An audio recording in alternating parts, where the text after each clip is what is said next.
అందరికీ నమస్కారం అండి. Welcome to our channel. Hindupuram మాజీ ఎంపీ గోరంట్ల మాధవ్ గారు అంటే ప్రెస్ మీట్ పెట్టి కొన్ని ఆనుమతికరమైన వాక్యాలు అయితే మాట్లాడారండి.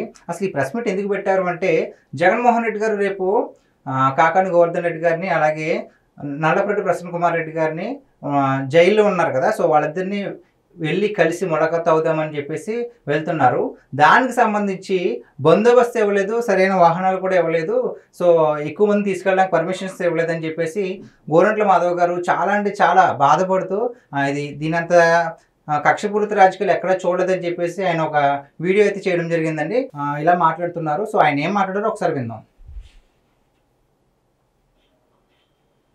ప్రజలకు పంగనామాలు రాష్ట్రాన్ని నిలువుదోపిడి, ప్రశ్నించే గొంతుపైన కత్తి పెడుతున్నావు, ప్రజాస్వామ్యాన్ని కూని చేస్తున్నావు.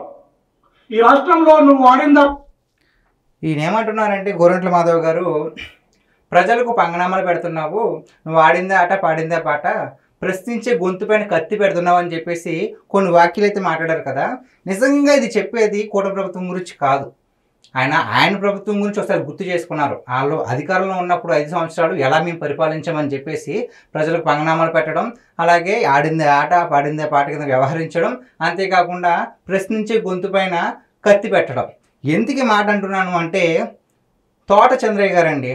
సో ఆయన్ని నడి రోడ్డు మీద పట్టపగలు అందరూ చూస్తుండగా కూడా కత్తులు పట్టుకుని జై జగన్ అను, లేదంటే వైఎస్ఆర్సీపీకి మద్దతు ఇవ్వు అంటే నేను ఇవ్వను, జై టీడీపీ అని చెప్పారు.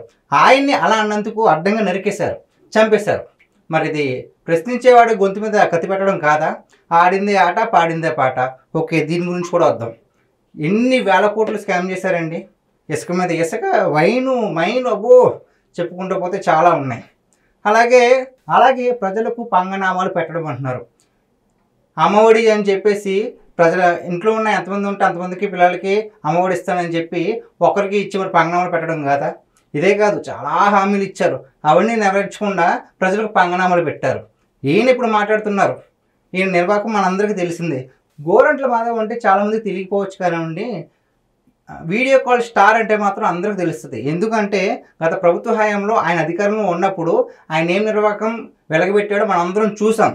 సో ఆయన కూడా మాట్లాడుతుంటే మనం వినాల్సి వస్తుంది. చూసారా, ఇది మన దౌర్భాగ్యం చెప్పుకోవచ్చు. ఇంకేమన్నారు చూద్దాం. ఆడిందాట పాడింది పాట.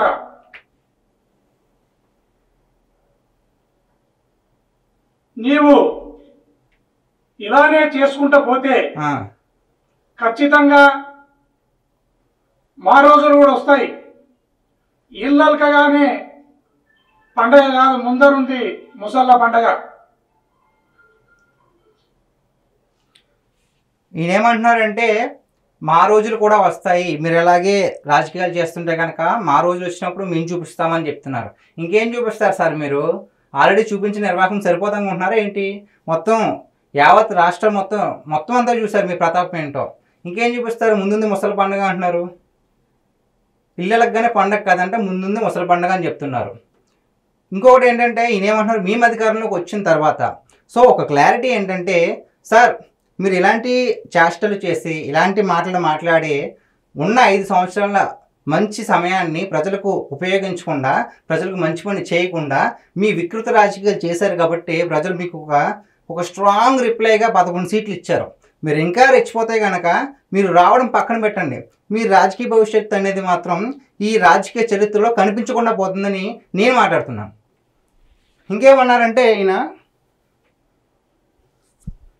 మళ్ళీ మా రోజులు వచ్చినప్పుడు, మా పండగ వచ్చినప్పుడు కష్టం, నీ తోలు తీసి తప్పెడకేసి ఆ తప్పెడను కూడా ఒక మంట పెట్టి దాన్ని బాగా కాంచి దడిగంచగలగని మేము ఆ తప్పెడను వాంచే రోజులు కూడా దగ్గరలోనే ఉన్నాయి.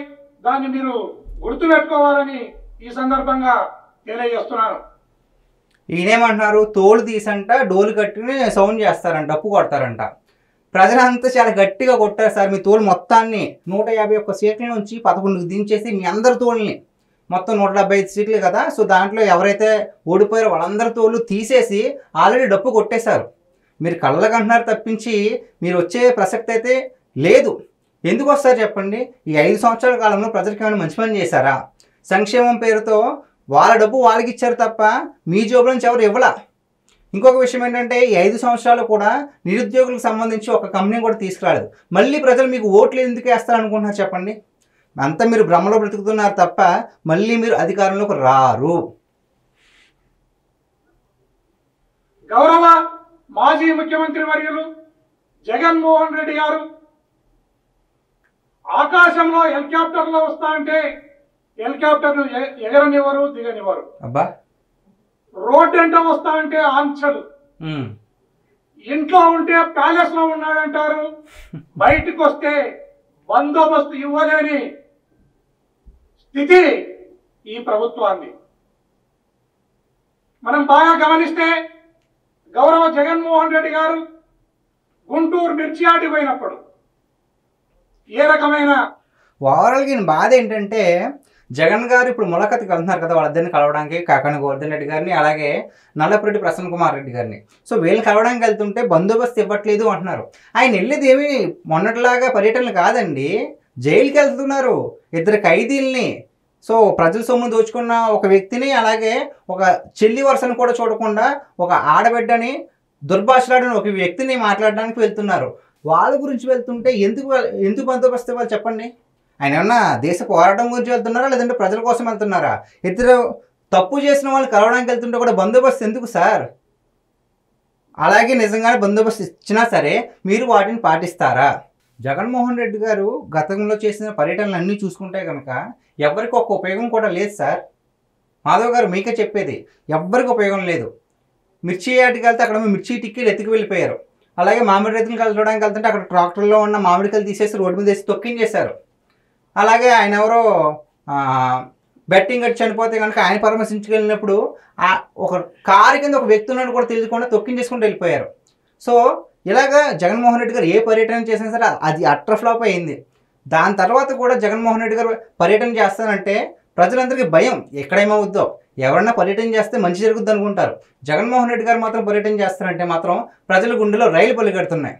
రిపీట్, జగన్మోహన్ రెడ్డి గారు పర్యటన చేస్తానంటే మాత్రం ప్రజల గుండెలో రైళ్ళు అయితే పరిగెడుతున్నాయి. ఇంకొక మాట ఏమంటున్నారంటే మాధవ్ గారు, జగన్ అంటే జనం, జనం అంటే జగన్మోహన్ రెడ్డి గారు.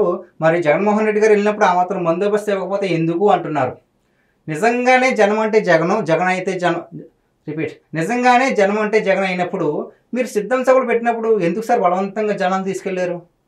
స్కూల్లో అలాగే కాలేజీలో ఉన్న పిల్లల్ని తీసుకెళ్లారు ఎవరో రాకపోతే.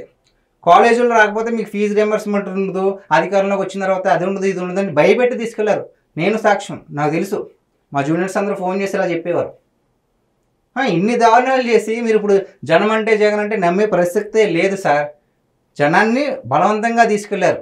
మందు, బిర్యానీ ప్యాకెట్లు, డబ్బులు ఇవన్నీ ఇచ్చి లారీలు తీసుకెళ్లారు తప్ప ప్రజలు స్వచ్ఛందంగా ఎక్కడ రాలేదు. ఎక్కడో జగన్ అంటే బాగా పిచ్చి ప్రేమ ఉన్న వాళ్ళు మాత్రం వెళ్ళారు తప్ప జనం మాత్రం సాధారణ ప్రజలైతే వెళ్ళలేదు. సార్ మీరు ఇలాంటి మాటలు మాట్లాడి ఇప్పటికే మీ పరువు చాలా వరకు తగ్గిపోయింది. సో ఇప్పుడు ఇలాంటి మాటలు మాట్లాడి ఇంకా దిగతర్చుకోదని నేను చెప్తున్నా. లాస్ట్ అండ్ ఫైనల్ ఇంకొక మాట అన్నారండి జగన్మోహన్ రెడ్డి గారి గురించి, అది ఒక్కసారి విందాం. ఘటన వినండి, చాలా మంచి ఆన్సర్, మంచి మాట. ఏ మాట? ఇప్పుడు మనము భారీగా వర్షాలు వచ్చి విపరీతంగా వరదలు వచ్చి డ్యాములు తెగిపోయే రకంగా కట్టలు కొట్టుకుని పోయే విధంగా వర్షం వస్తాయి అని అంచనా ఉన్నప్పుడు మనం తీసుకోవాల్సిన ప్రభుత్వం ప్రజల ప్రాణాలకు నష్టం జరగకుండా ప్రభుత్వం తీసుకోవాల్సిన చర్యలు ఏ ఉంటాయో అలాంటి చర్యలనే జగన్మోహన్ రెడ్డి గారి విషయంలో కూడా జాగ్రత్త తీసుకోవాలి. ఆయన అంటేనే జనం వస్తారనేది ఈ ప్రభుత్వానికి తెలుసు. ఆ తెలిసినప్పుడు ఖచ్చితంగా మీరు ఏమన్నా పోల్చారా సార్? ఈయనేమంటున్నారంటే భారీగా వర్షాలు వచ్చినప్పుడు డ్యామ్లు నిండిపోతే మొత్తం అంతా కొట్టుకెళ్ళిపోద్ది కదా, అలాంటి పరిస్థితుల్లో ప్రభుత్వం ఎలాంటి చర్యలు తీసుకుంటుందో ప్రజల పట్ల, అలాగే జగన్మోహన్ రెడ్డి గారు పర్యటన చేస్తున్నప్పుడు కూడా అలాంటి చర్యలే తీసుకోవాలంటున్నారు. ఇండైరెక్ట్గా ఈయన ఏమంటున్నారంటే అసలు అలాంటి ప్రకృతి వైపరీత్యాలు వచ్చినప్పుడు ఏం చేస్తాం? బాగా వరదలు వచ్చినప్పుడు ఆ చుట్టుపక్కల ఉన్న ప్రాంతంలో ఉన్న ప్రజలందరినీ తరలించేసి వేరే సేఫ్ జోన్లు పెట్టి వాళ్ళకి కావాల్సిన తిండి ఆహారం అంతా ఇచ్చిన తర్వాత మళ్ళీ పరిస్థితులన్నీ చక్కబడ్డాయి తర్వాతే వాళ్ళని అక్కడ పంపుతారు. ఇక్కడ ఏమంటున్నారంటే అప్పుడే అయితే స్పందిస్తాం, ఎప్పుడు కూడా అలాగే స్పందించాలంటున్నారు. అంటే జగన్మోహన్ రెడ్డి గారు ఎక్కడికి వెళ్ళినా సరే ఆ ఊర్లో మనుషుల్ని ఖాళీ చేయించాలి. ఆయన తెలుసన్నారో తెలియకన్నారో తెలియదు, కానీ నిజంగా మంచి మాట అన్నారు. ఏమో ఆయన ఊర్లో అప్పుడు వెళ్తుంటే ఏమేమి జరుగుతాయి, ఎవరెవరు చనిపోతారో కూడా భయం వేస్తుంది. సో నేను ఫైనల్గా చెప్పేది ఏంటంటే, గోరంట్ల మాధవ్ గారు జగన్మోహన్ రెడ్డి గారు వెళ్ళేది ఏదో యుద్ధానికి కాదు, ఏదో దేశ సంరక్షణ కోసం కాదు, ఇద్దరు ఖైదీలను పరామర్శించడానికి వెళ్తున్నారు. కాబట్టి ఆయనకి బందోబస్తు అవసరం లేదు. ఇచ్చారు ఒక 10 మందిని, 3 వెహికల్స్ మాత్రమే పర్మిషన్ ఇచ్చారు. కాబట్టి వాటితో వెళ్తే చాలు. అంతేగాని దీనికి కూడా మీరు రాజకీయంగా మాట్లాడతామంటే అది వర్కౌట్ అవ్వదు సార్. సో మీ హుందాకరమైన రాజకీయాలు చేస్తారని ఇలాంటి దిగజారుడు మాటలు మాట్లాడుతూనే నేను విన్నపం అయితే వినిపించుకుంటున్నాను. అండ్ ఇంకోటి ఏంటంటే, సో గాయ్స్ చూసారు కదా గోరంట్ల మాధవ్ గారు ఏం మాట్లాడుతున్నారో. సో ఈ వీడియో పైన మీ విలువైన అభిప్రాయాన్ని కామెంట్ రూపంలో తెలియజేయండి. Thank you so much.